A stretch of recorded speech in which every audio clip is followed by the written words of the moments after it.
Hey everybody, this is Fred Richani of TSC News, your home for pro wrestling and MMA updates. Please consider subscribing if you're new here. Check out my interview with UFC Hall of Famer and former WWE superstar Dan Severn at the Atlantic City Martial Arts Hall of Fame. But these last couple of years, you've been wrestling guys like Tom Lawler and just been everywhere. AIW, like Joey Janela's Spring Break. What brought the Beast back into the squared circle? The funny part about that, I've had a dual career. I started my professional wrestling career as of the 1992 Olympics. I then jumped into the cage fight world as of 1994 and first began back in the no-holds-barred era. I've had a dual career ever since. The bad part, why people don't see me as often, or they wonder why I jumped back in. Most professional wrestling promoters only try to book you somewhere in the 4 to 6 week out duration of time.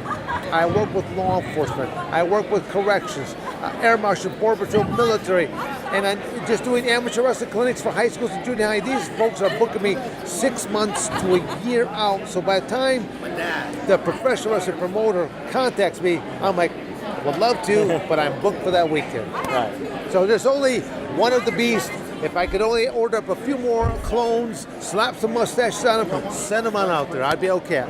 Now, I know you're also friends with Don Frye, and I'm not sure how much you keep in touch with him these days, but yeah. I do recall hearing that he was having some rough times with his health. Can you give us a little bit of an update on the Predator, Don Frye? I have known Don since he started his career at Arizona State University. I was one of the coaches at Arizona State at that time, and Don even lived with a couple of my younger brothers, so I know Don on a much more personal basis. I helped Don get his start in the no-holds-barred arena, which is now known as mixed martial arts. But I say that Don is a guy that kept his career going for himself.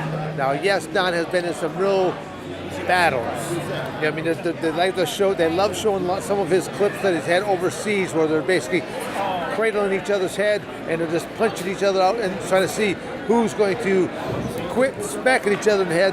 Well, let's face it, being in those battles, whether you were Don Frye or anybody else, if you're in a battle like this, it's going to take a certain toll away from you. So it has taken something away from Don to where, will he ever be 100% Don Frye? No. Just like, well, Dan Severn will never be 100% of what Dan Severn once was, because to have that many matches, you lose something each time. It just, hopefully you walk away with enough mental faculties and enough health and stuff like that that you can live a very healthy life from that point on. And Don himself also had a nice professional wrestling career. You got a little bit of a longer run, but I mean, Don did his thing in New Japan Pro Wrestling. Yes, no, Don was able to say he started off in the cage fight world, he went right back in the professional wrestling world, so kind of a duplication of each other. Must be the mustache thing, you know? How do you maintain the Beast's looks? And you look great. How old are you now?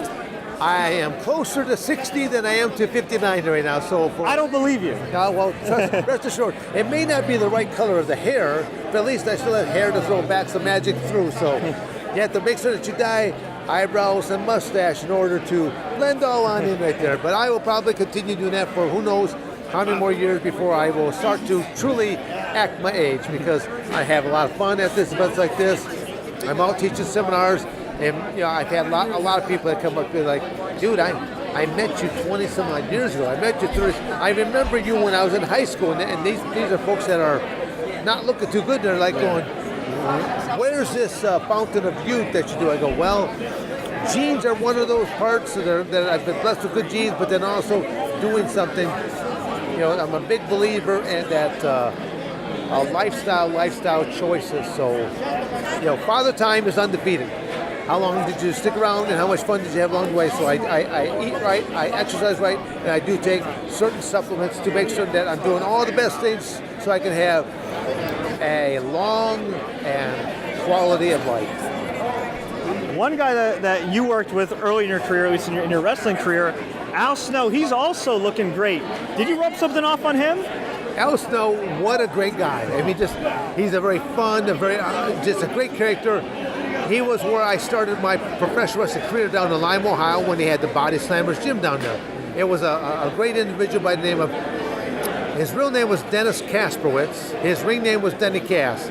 He was the president of the Michigan Wrestling Club, and I was the head wrestling coach. So right around that 1992 period of time, I heard about the rule changing because I had several professional wrestling companies that approached me in the mid-'80s, but I didn't want to turn pro then, because had I turned pro then, I would have lost my amateur wrestling status. But as of the '92 Olympics, I can be a professional wrestler, and I can still make a national team, a world team, or an Olympic team, because that was still in my aspirations there. So, but Al, what a great guy, very funny guy. He puts you through a hard workout, but you're going to have a feel-good chuckle. So it doesn't feel like you've been working that hard. I don't know if you've been following the NWA's resurgence, but Billy Corgan of the Smashing Pumpkins did purchase a controlling stake in the NWA. They've been doing a great series called 10 Pounds of Gold online. Been really trying to bring back some of the legends. You're one of the legendary NWA champions of the 90s. Could we see you make a comeback in the National Wrestling Alliance at some point? I hope that Billy Corgan gets a chance to see this, to know that I have a great deal of interest in being a part of this. If I can help it out and be utilized in the correct fashion, I would be more than happy to lend my services to the NWA. Awesome. Well, Dan, before we let you go, of course, we're here with Bullying. We're Kicking It. We've both been involved with this program for quite a long time. Do you want to talk about the positive impact that they made? Now people can get involved. Well, I mean, obviously going to the website, and with the website being Kickinit.org. Kickinit.org. It's a great program. Bullying, a lot of people think of bullying as strictly as physical, but it could be physical, but then also just a lot of online type of bullying. To me, common sense goes a long way. If you have people that are trying to pick on you, simply delete them. Don't allow them to be, don't let them allow you to affect yourself or whatsoever. For example, I do a lot of different things on an annual basis. Does everyone like Dan Severn? No. And to certain naysayers, and I see them put something negative, I just go, here you go, tough guy, delete, and they're gone from my life. I'm not going to dwell on that one person. Move on. Because I look at it both ways. You don't allow yourself to become the victim. If someone says something, delete, move on. Surround yourself with good people, positive people. If you're going to hang out in certain groups, you're just simply bringing things onto yourself. So use some intelligence with the people you hang out with. Thank you so much, Dan. Actually, one more question. Since Monday Night Raw just celebrated its 25th anniversary, and it's almost a 20-year anniversary of Brawl for All. Is it really? Wow. Looking back, how bad of an idea was Brawl for All, especially considering they were smart enough to book a UFC champion in the midst of professional wrestling? No, incorrect. When that concept was being told to all of the talent that was there, they made the comment that the only two athletes that will not be allowed in it was Ken Shamrock and Dan Severn. It wasn't until several weeks into the Brawl for All that one of the road agents came up to me and said, "Hey Dan, how would you like to be in the Brawl for All tonight?" And I'm like, "How much and who?" They gave me a name, they gave me a number. I go, done. I go, except I don't want to wear any boxing gloves. They're like, well, you can't go out there bare knuckle. I said, I'll never punch him. But I want to show you what a real wrestler can do against someone that's going to simply be trying to punch you. That man will never touch me, and I'll just tie him up. As it was, he still never touched me, but I had to do it all with 20-ounce boxing gloves on. So, but once that match was done, I came back out. They're like, now you're off the show. I'm thinking, what was that all about? So, again, I'll never know why I was invited on and why I was then taken off. I can merely speculate. Well, Dan, thank you so much for your time, sir. Where can fans find you online?